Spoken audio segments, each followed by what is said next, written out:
के करने पर तुम्हारी आत्मा के अनुरूप वर को नहीं ढूंढ पा रहा हूँ। अतः हे पुत्री, देवताओं के निकट मैं जिस तरह निंदनीय ना हो पाऊं वैसा तुम कार्य करो। मैंने धर्मशास्त्रों में पढ़ा है, सुना है कि यदि पिता के घर में रहती हुई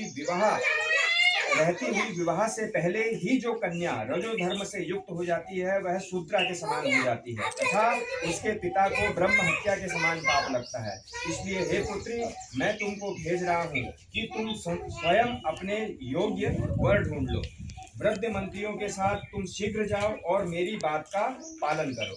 इसके बाद जैसा कहते हैं वैसा ही होगा। ऐसा सुनकर सावित्री घर से निकल पड़ी। तब राजऋषियों के रम्य तपोवन की ओर वह चल पड़ी। वहां पहुंचकर माननीय वृद्धजनों को प्रणाम कर पुनः मंत्रियों के साथ सावित्री देवी अपने घर पर आई।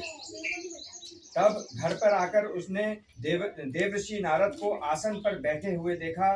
नारद जी को प्रणाम करके मुस्कुराते हुए वह बोली, आप किस कार्य के लिए वन में गई थी, सारी कथा तब वह कहने लगी। तब सावित्री बोली, हे देवर्षि नारद, शाल्य देश में धर्मात्मा धूमत्सेन नाम से एक विख्यात राजा है जो देववश अंधे हो गए हैं। उस समय उनका छोटा सा बालक और उनकी माँ थी।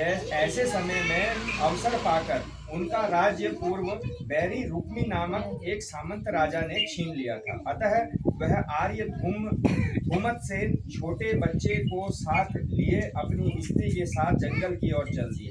उनका वह पुत्र वन में ही बड़ा होकर धार्मिक और सत्य बोलने वाला है। अतः